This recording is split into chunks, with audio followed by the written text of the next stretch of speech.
on, baby, come on! There you go, dig, dig!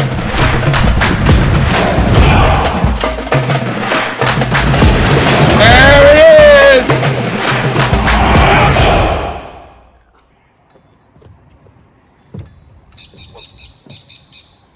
Good morning, everybody. Captain Jimmy here with American Fishing Charters, bringing you this week's edition of United Fishing Report.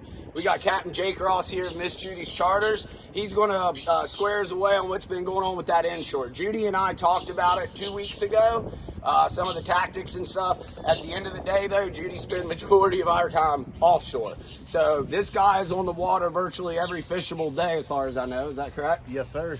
So even if you guys aren't out there with him on the boat, he's out there staying on top of these fish. And guys, that's another thing we just talked about. You know, we got these fuel prices going up. We got prices going up on charters, on everything.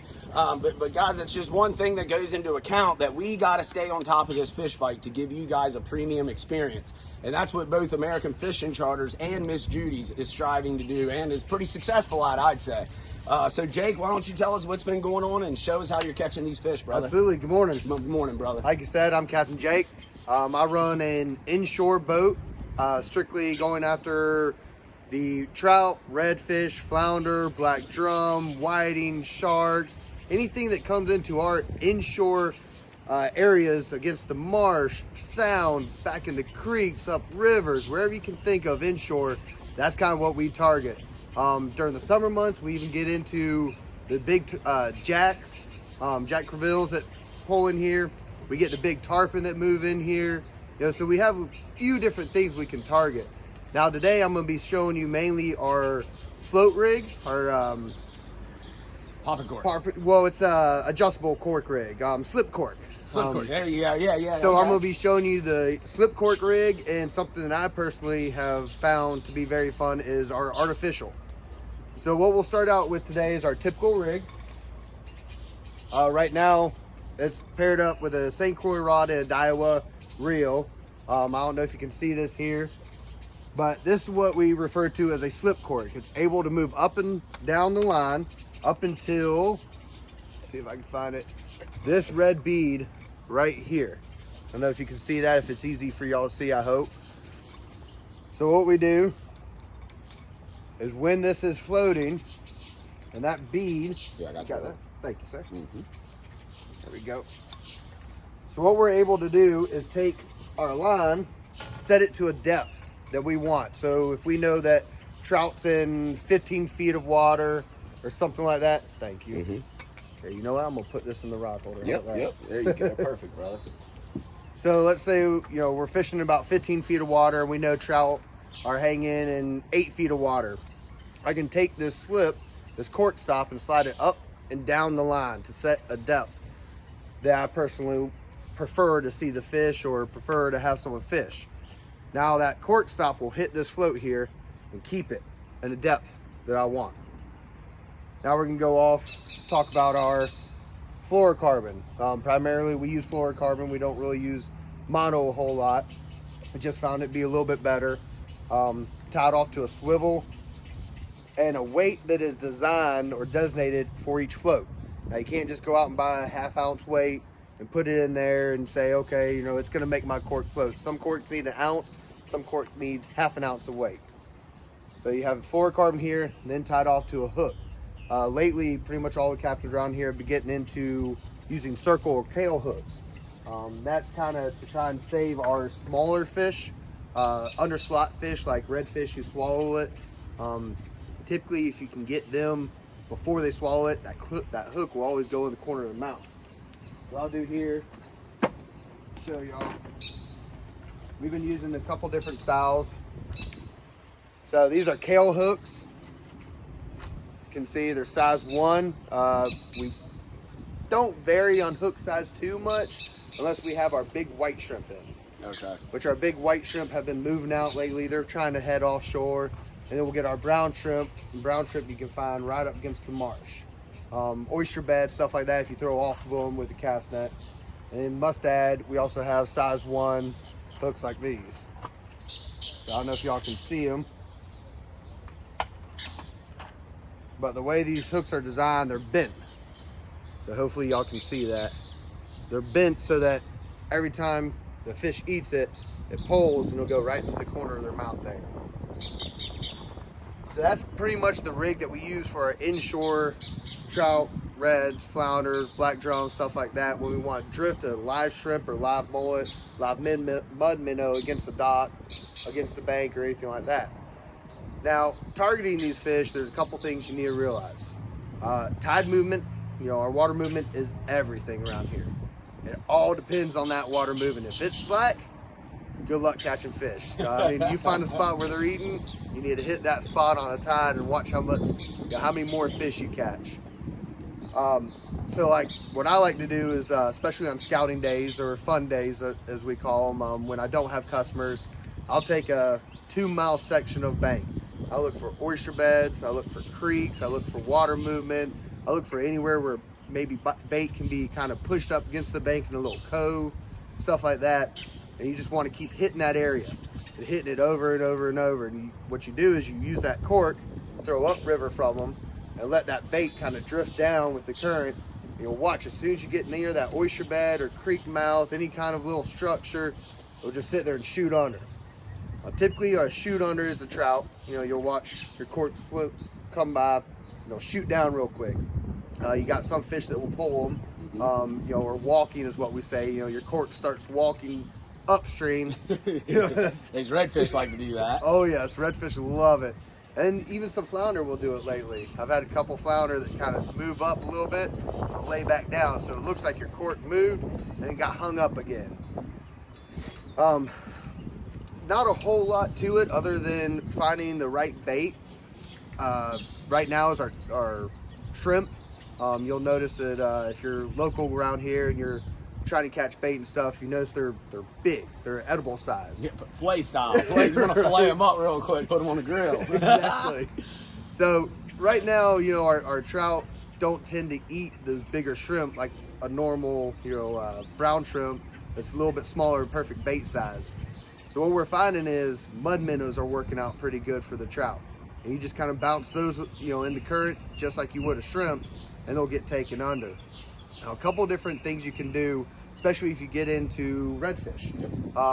Redfish like the bigger shrimp, less movement for them on chasing a bait. They know they can get a pretty good meal out of that one big shrimp. So big shrimp, good for redfish. If you come across a big pod of redfish or big school redfish in an area, you use cut mullet. That's another technique that we use down here is cut mullet. You can put them on a cork, you can put them on a bottom rig, wherever you think those redfish are schooled up, you just toss it out there, and that smell from the oil and the blood inside that mullet will actually attract these fish. And if it's a decent number of schools or schoolies, you can get them to eat a cut mullet pretty good. Let's see, I think that's about all for the live bait? Yeah, for our live bait. I want to touch on a couple things if you want to get your artificial setup ready. Sounds good. So guys, one thing that I keep in mind when I'm when I'm fishing inshore, okay? You guys, I know I make a lot of correlations to slinging that lead across the pond. So trout, especially trout, and even flounder. If I mess anything up here, correct me. Yes, sir. They're ambush feeders, guys. They are a predatory fish. Okay, so that trout, and Jake, when he's talking about running those drifts around the oyster beds, those creek mouths, the points, right? You hear him saying moving water, and a lot of times these trout, they're going to be sitting in a little bit of still water next to that moving water. So as that bait comes by, they can ambush it and come out and pound it. Your flounder are kind of similar. They're more of a camouflage style ambush. Your trout are kind of sit and wait to come out and boom and pounce. Your flounder are going to lay on that bottom. And a lot of times, especially when that flounder bite gets harder, they're not going to move 5-6 feet to hit it. You're going to have to drift it right in front of them. He touched another thing Jake touched on is when we can't get the shrimp, use pollywogs, mud minnows. If I am going out, and once again, correct me if I'm wrong, if I am targeting flounder on the inshore, guys, I prefer a mud minnow. Yes. Okay, so that's now the reason these guys are using live shrimp is because honestly, you can't beat a live shrimp on a charter. That's because you're going to get every other species without question, okay? You know, everything out here eats a shrimp. We eat them, right? So if we eat them, you know, the redfish, flounders, sheep's head, whiting, I mean, a shark, tarpon, I mean, literally everything that these guys target will eat a shrimp. So that's all I wanted to touch on right there, guys. All-purpose bait. Yes, it really is, guys. It really is. Another thing. Notice what rods he's using, okay, guys? The St. Croix rods. They're great rods, guys. You know, I've heard people say something about the price, but really for the quality of rod, I think they're a good price. You can get them at Palmetto State Armory. If you notice, Jake and I didn't know this. This is the first time Jake and I have talked on land. Well, we talked on land up there. We're on a boat now. But he's using the Daiwa reels too. I've been using those the Saltus MQs or whatever they're called. But guys, any Daiwa reel has a really smooth drag. I mean, Penn makes a good reel too. You know, they're durable. You know, and obviously Shimano. But I think it's pretty interesting that, you know, I like using Inshore stuff offshore. And he and I are both using the same stuff without talking. And you guys can get this stuff at Palmetto State Armory. So moving on to artificial now, right? Yes, sir. Guys, a lot of people ask me all kinds of questions about artificials. I am very simple. I don't live on the inshore like these guys do, okay? So with me, I grab a couple of things. I grab a DOA shrimp, 3 different sizes, and I like the gold flake, and then I'll grab a couple of paddle tails and some jig heads, and I send it. So we're gonna see what these guys are using now, because this is stuff I've been using since, oh my gosh, since I started fishing down here in 2011 or so. So Jake's going to tell us what's working right now. So go ahead, Jake. Thanks, sir. You're man. So again, I use the St. Croix. This is a little bit lighter of a rod for artificial, and it's primarily more used for artificial fishing, or if you just want to fight a fish with the chance of losing it on a cork rig. All my rods are set up with Power Pro 20-pound braided line. I use 15-pound fluorocarbon. So it's very light tackle for some of our bigger redfish, bigger sheep's head, bigger black drum, even a couple of the 20+ inch trout that we've had show up lately. And it's our road trout season. So all these trout are just fat, and they're pretty big compared to what we get in summer. But as you can see here, like you were saying, paddle tails. Yep. I don't know what it is about them. I don't know if it's just the constant movement, and again, this is in current. So as this is coming down, you can actually see this one's been hit. As it's moving down or sinking to the bottom there, that paddle is working constantly. It's coming back and forth as it comes down. So it imitates a fish. Right now, it's hard to find mud minnows, or not mud minnows, I'm sorry, finger mullet. Okay. So anything that you can put out that resembles something that they like eating, like a mullet, just gets slammed. And so this kind of works down, hits the bottom, rests there, and you have different jig heads too. This is the Z-Man Green Eye. I can't remember the exact name of it, but I like the green eyes and I like the red eyes. Now this one will hit. Is that just to attract attention? I honestly just a preference. Yep. Yes, guys, sir. We call that, or I call it, I think other people do, a comfort bait. And it's what your confidence bait, not comfort. Yep. Same thing, really. And guys, you heard me mention DOA. That's why I always go back to a DOA gold flake shrimp. It's what I'm confident in. But go ahead, brother. So as this comes down, it'll paddle down, and it hits the bottom and sits there. Now there's a couple of different retrieval options, and by retrieval I mean the way you're bringing it to the boat. I typically like that simple 3-pop and let it sit again and let that tail really get some action in there.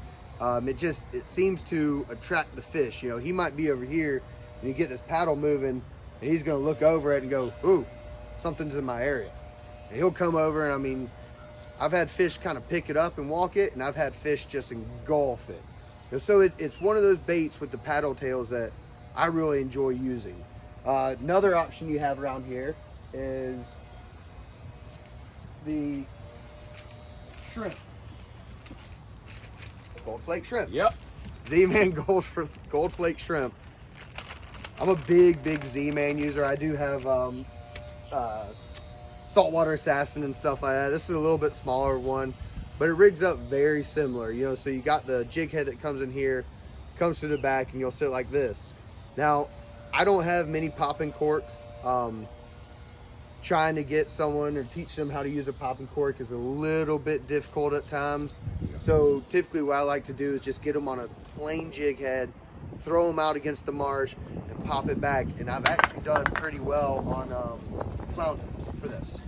Really? Yeah, so hit the bottom like that, you know, and it's small enough that a flounder, he can eat it and he won't swallow the whole thing, but he'll be able to get that hook. Because like Jimmy was saying, the flounder are ambushed. They actually cover themselves up. Everything but their gills and their eyes will be under sand, under mud, in between rocks. You know, we have areas here that are just lined with rocks. And so these fish will actually kind of lay in those crevices. So if you can pop this and get that tail moving again, just in front of that fish's mouth, he'll come out and eat it. Like a flounder here, you know, they average mouth is pretty small. So another reason why mud minnows are so great is our mud minnow population, you know, for live bait are small. So that's kind of, you know, one of the reasons why I go with a little bit smaller for flounder. As you can see, it's gold flake, just like you like using. And guys, when he says he likes using Z-Man, that's kind of, I'm gonna steal your box. Absolutely. Guys, I think Jake was understating it. And guys, I'm showing you this because this is a guide's box. Look at that. So he's got all kinds of stuff in there. He's got all this Z-Man, and then he's got all of this, all right? And once again, guys, you can go get all this Z-Man stuff right in there at Palmetto State Armory. But, I mean, that's saying something when the guy who's on the water every day is loaded up with it. Go ahead. Sorry about that. No, you're good, man. And so artificial use is a little bit different from live bait. It's all about your technique and presenting that plastic, or whether you use lures, whatever it is you use that is, you know, artificial, man-made, to mimic what our local bait is doing. So for me, artificial fishing is one of those where I can kind of look at it and go, I tricked that fish. Yes. He thought it was alive. I tricked him and I got him, you know? Very rewarding. Exactly. And you're looking in different areas. You know, some of our areas here where I use artificial, you know, we'll get this, you know, a boat just like this, and maybe 2 feet of water, you know, and you're passing over oyster beds and stumps and trees, and even up, you can see behind us this grass here. There's times of years where our grass floods, and I can actually get a bigger bay boat on top of that grass and look for tailors. So awesome. And that is one of my, that is one of my so favorite style of fishing. Is you're up on this grass, you got some clear water, and you have these redfish just tailing up, you know, and by tailors, you know, we mean that fish is cruising along the bank, and this is, you know, this is his tail and this is his head, and he sees a crab or something down, and that tail comes out the water, and it's almost like a pig rutting in mud. Yes. He's down there just using his nose and getting after the crabs and everything. And that's one of my favorite styles to use for artificial, is when you're actually sight casting, and I call it hunting. I was just thinking that it's more like hunting than fishing. It's like a stalk, guys. For if you watch hunting shows out west, or if you hunt out west, you're stalking. It's absolutely amazing. You know, and you're doing everything you can not to let that fish see the shadow of the boat, any kind of movement. You know, so you're a good 15, 20 feet away, try and make a cast where you think that fish is going to turn and head. And you can see little creeks inside our marsh here that you know they use. And so you throw out in front of them, you pop it a couple times, get that motion in the water, get the, I cannot for the life of me think of the line that they have. The lateral line? Lateral line, yep. Thank you. You know, that lateral line, they can actually sense that movement. They can feel it in the water. And so as soon as it gets to popping a little bit, they'll turn, you'll watch them swirl on it, you'll watch them just engulf this bait. That is why artificial fishing for me is one of my favorite styles of fishing around here. You know, don't get me wrong, I love using live shrimp, I love using live bait. You know, you definitely get more numbers when you use live, but when you can go out there with someone and just start pitching, and you can work a lot more area with an artificial too than you can a live. You know, you're constantly changing that live bait out, We constantly make sure, you know, our bluefish love eating Oh, my live gosh. shrimp. Woo, And they're the yellowtails. Oh, gosh almighty. pinfish, Oh yellowtails. my gosh. Yeah, and those are some of our species around here that aren't considered worth eating. Very oily, very bloody, very bony fish, and you know they're all of what, 6 inches, 8 inches. Bait thieving jokers is what they are. Exactly. Yeah, so on days where it's 100 degrees out and you know all these little fish are everywhere just waiting to pick the legs off the shrimp and the eyes, and you just tear your bait apart to where it's not presentable to a trout or redfish or flounder. That's when I like getting a couple people, you know, put them up on the bow of the boat. I'll stand back here with my trolling motor remote and kind of get them around and say, okay, I want you throwing up here, you throwing up here. One person popping it, one person steady retrieve. You can kind of get that bait out of the smaller, we refer to them as trash fish. Yeah. You know, so you can get that artificial away from the trash fish, so that they're not constantly stealing your bait and eating everything. Exactly. And guys, like he said, it's the hunting thing. It's very, very rewarding to do this. Now, and correct me if I'm wrong, I ain't going to tell you about your charters. Even if you don't have experience for you, I'm sure Jake can help you with the artificial. Yes, absolutely. And so, guys, if you're calling and that's something that interests you, when you call Judy to book with Jake, mention that. Say, hey, we might want to try this artificial thing. And guys, another thing I always like to say, I'm going to start throwing little stuff in here about booking charters. Don't guide the guide. If you're asking for an artificial trip and then Jake tells you, hey man, that ain't going to work, don't push the issue, because he wants you to have fun. I mean, our job is to make sure you have fun and do what you want to do. So if he's telling you what you want to do is probably not going to work, I'd listen to him because he's out here a lot. Especially our fly fishing guides. Oh gosh. Woo! We have a very, very popular areas around here for fly fishing.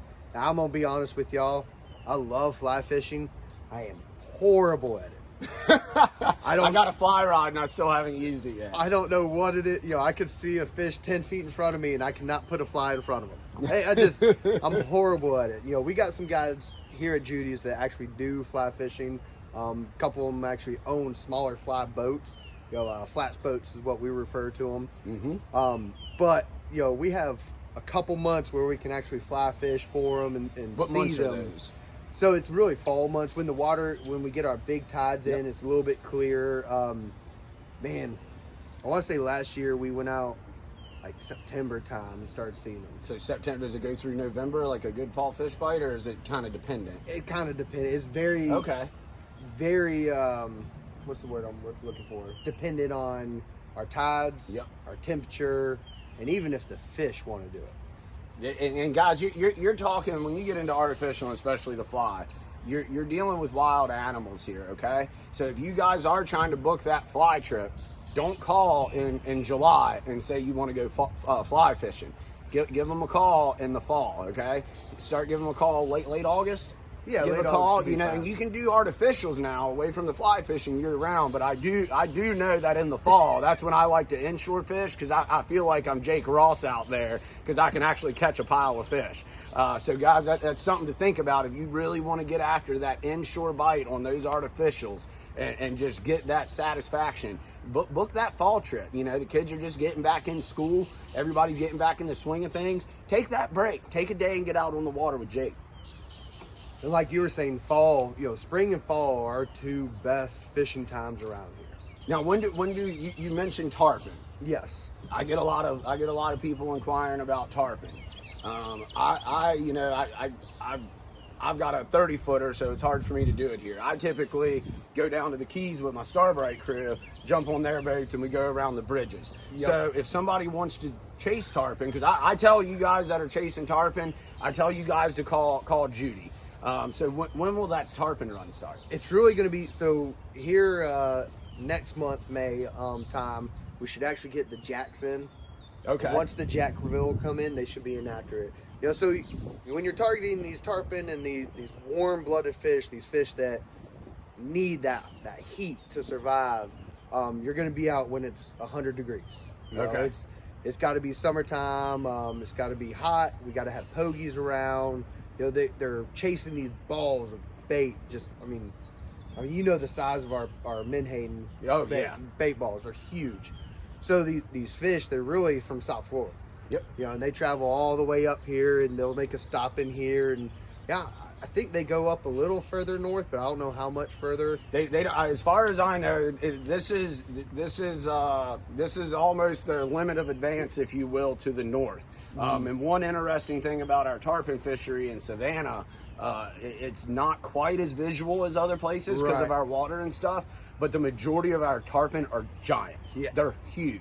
They're huge. So you're saying warm water, lots of bait. Lots of so bait. what, mid-June, late June? Somewhere around there, yes, They sir. might start showing up then? And this is a species that I'm learning to target. I started late in the year last year, but we also did not have a good tarpon run. No. Yeah. You know, correct. last year was a little bit rough with, you know, it like I was saying, you know, there's a lot of dependence on these fish.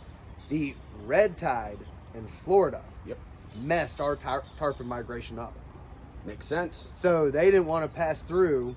So they wound up just kind of sticking below that area of like Mosquito Lagoon, areas that got really heavily affected by red tide. They wound up staying down there, and they didn't come up too well. You know, our Jack Crevalle came in pretty good. You know, we had some pretty decent sized schools of those, but our tarpon did not show up last year. So this year we're hoping that they're going to start showing up in heavy numbers. And again, you know, like Jimmy was saying, it's, you know, down in Florida, South Florida, Keys, stuff like that, you're actually watching those fish. You know, you can see them. You know, not everywhere. You know, I'm sure on some of the bridges that you fish, it's probably a little bit deeper or something like that. You know, but down there, for the most part, you're kind of seeing these fish. Our fish, you're following the bait. You know, you follow the bait, you find the fish. You know, captains around here have certain areas. They know, like, okay, this one area is going to hold tarpon because I've caught them there every year for 5 years. And so when you book a trip with us and you say, okay, well, I want to go after tarpon and this and that, and you just got to understand that even though you don't see them, we've been fishing this water. We know they're there. You know, and big game fishing, again, it's all about chance. It's all about chance, guys, and you're gonna get sharked, and you know, people will get frustrated at it, but honestly, those spinner sharks that get in with those pogie schools and get mixed in with the tarpon, I think they're a blast, man. You're talking sometimes, you know, 150-pound shark jumping out of the water and doing 1080s. Spinning. So it's pretty cool, guys. So these are the guys you want to call if you want to try that tarpon this summer. Because like I said, I've already been getting phone calls about it. So give these guys a call. They stay on top of it. They talk to each other, and it's pretty cool what they do here. You have anything else for us? That should be good, man. That's good? Yeah. All right, guys. Well, look, turn your shirt around. Let's see. We got a phone number on the back of here. Nope, but we got MissJudyCharters.com, guys. You're going to see that link, as usual, in the United Fishing Charters, in the caption above this video, and in the YouTube video, guys. And make sure when you call, see what old Captain Jake's up to, and book him and get out there and get after some fish, guys. Thank you. Jake, I appreciate it, brother. Absolutely, man. What's up, everybody? Hope you enjoyed that segment from Jake Ross of Miss Judy's Charters, and I hope you got something out of it. Dude's a heck of a fisherman. I haven't been able to get on a boat yet with him, but I see the results on a regular basis. If your captain is not, have a regular presence on social media for the last, I don't know, few years since social media has been a thing, or since they started chartering. Be wary, guys. Be wary. There's it's free advertisement, and there's no reason to keep secrets in the fishing anymore, guys. We all know what's going on. So, guys, moving on. We covered all the inshore stuff. So I'm gonna go ahead and throw this out there. Featured product of the week by Starbright. Appreciate all the help they're doing, giving us American Fishing Charters and the nonprofit guys. So this stuff is mildew stain remover. Okay, spray or wipe product directly on the surface to be treated and allow to work until it disappears. 1 minute. Rinse thoroughly with fresh water. One application will remove most mildew stains. Stubborn stains may require a second application and light scrubbing.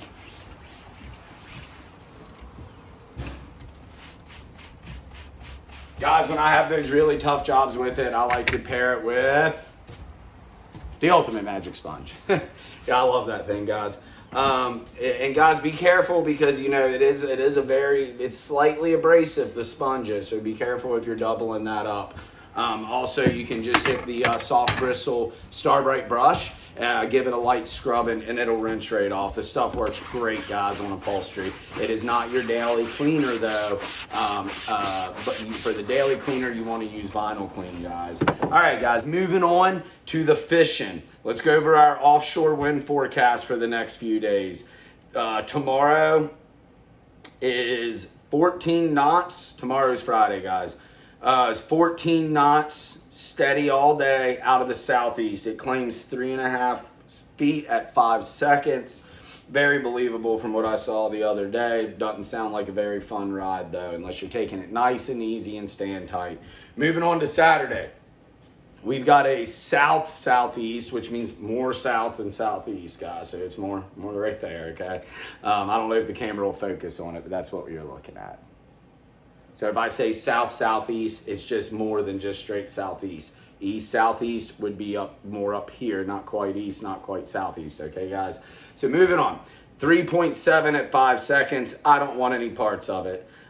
Sunday, it's down to 10 knots, guys, and then it's supposed to go down to under 3 feet at 4 to 5 seconds, okay? If you have Monday off, it's light in the morning, increasing in the afternoon.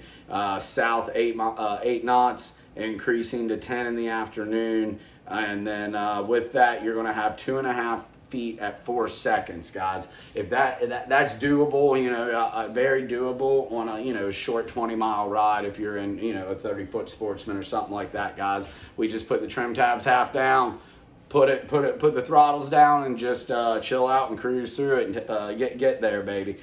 So guys, what's been going on the reefs? Red snapper.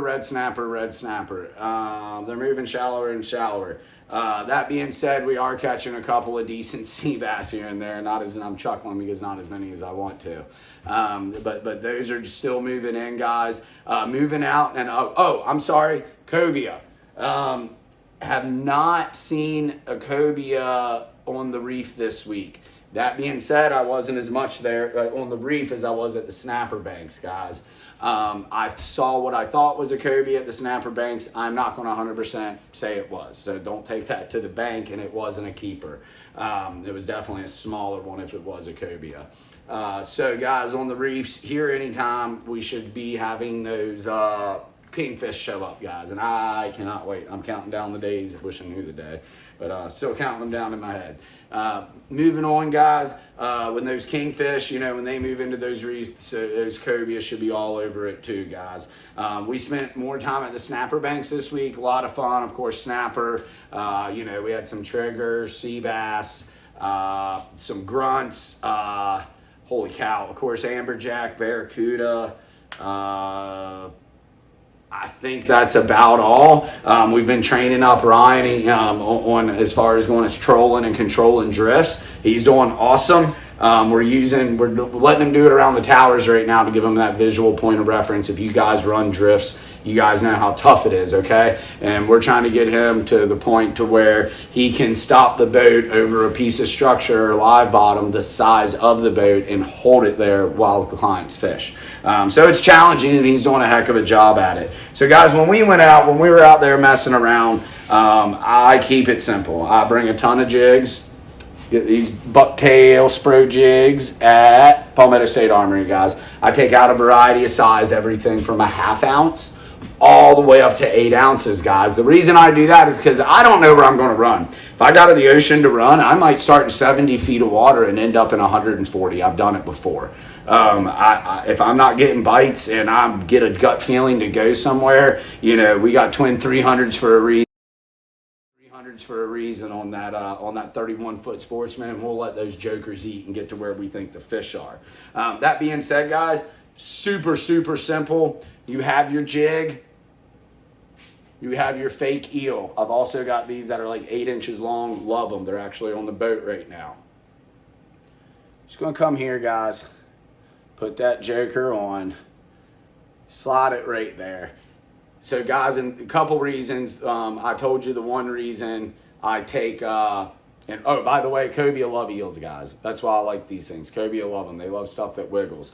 The reason I take so many different weights as well, if I'm targeting an amberjack jigging, or if I know there's kingfish around and I'm trying to catch one on a jig, I am ripping it. I am moving it fast. I want something larger to create more of a, I guess, imprint, if you will, in the water. I want that wide head when it's coming up. I want that water, you know, I want, I guess you would call it hydrodynamics. I want a lot of noise, vibration. You want this thing sinking, okay? Guys, if I'm targeting specifically cobia, I'm going to slow it down dramatically, which means I might be in 100 feet of water and using a 2-3 ounce jig. The lightest thing I can use to get to the bottom. The reason is a cobia is typically a lazy fish.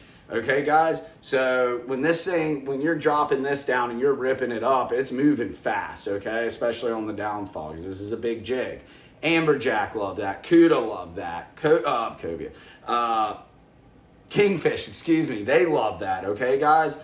These are all things that I catch on jigs that I keep mentioning. If I know I've caught cobia ripping it, don't get me wrong. If I am in cobia country, I want a light, slow-moving jig. A lot of the times, these jokers, you're going to be bouncing it up, and then you're going to kick that bail open if you're using spinning gear, and that thing's going to be falling, this little thing, boop, boop, boop, boop, boop, boop, boop. He's going to be wiggling, and then right there, you're going to be like, oh, I shouldn't be on bottom yet, because your line goes slack. Well, guess what? It's because that cobia's got it in his mouth. Reel, come tight, put it to him, and hold on, guys. It's fun. I've been trolling my lip divers. We caught a couple amberjack on them. Whew. They're not doing what I want to right now. I think it's a little early, guys. I go through this every year, and then every year I sit there and, you know, say, why aren't I catching more fish? It is what it is. You know, I want to see 5-6 kingfish and 3 cobia every single day of my life. But it's just not that time yet. So we've been making the longer rides on charters, targeting the amberjack, targeting your bottom species, doing some trolling, and then once they stop chewing, we take it to the bottom, guys, and just catch everything we can. We got grouper coming up May 1st. Grouper opens. So hopefully we can slide out there and get some grouper. There's been some pogies on the north end of Tybee, guys. Some big ones. So take your cast net, take your time, go out there, use your bottom finder if you don't see them on the surface, and throw at them. Try to get that live well full of live bait, because as soon as those kingfish and the cobia are thick on the reefs, it'll be game time, and that live bait is absolutely key. Moving out to the blue water, I don't spend a whole lot of time out there. Every boat that I saw that went out there on the face-based machine absolutely killed the mahi. I know all you Savannah dudes go crazy over these greenfish, so now is the time to go. So get your buddies, get on the boat, and make a ride, guys. It'll be worth it. Palmetto State Armory has a phenomenal blue water section. Make sure you go check that out, guys. I hope you enjoyed this report. Next up, we have Mike up at Lake Lanier. As always, we'll see y'all out on the water. All right, everybody. Captain Mike here from Spartan Charters of Georgia up on Lake Lanier. Current lake conditions, the lake's just a little bit over full pool yet. The warm weather that we've had over the last couple of weeks have sent the temperatures up even higher than I expected them to go. They're sitting at mid-60s in the main lake and closing in on 70 towards the backs of the creeks. With that, you can imagine that the springtime patterns are really starting to crank up. We got bass on the beds, we got striper coming up, surfacing, taking free lines in the morning, going down to down lines in the afternoon. We got crappie that are coming up into the shallows, using jigs and minnows, 5 to 7 feet down over 10 to 20 foot bottoms. The lake itself, water clarity is still fairly standard. We haven't had much rain to really change that. Still got some pollen and other debris in the water from the storms and the winds that we've had. But here in the next few weeks, I really expect a couple of my favorite patterns to really take off, and that's going out on the main lake humps and main lake points and casting sebiles and spooks and other lures like that, including flukes, and taking striper and large spots on top water. It's absolutely incredible. I wait for this bite every year, and I love putting people out there on it. So with that, good luck, be safe, and we will see you on the water.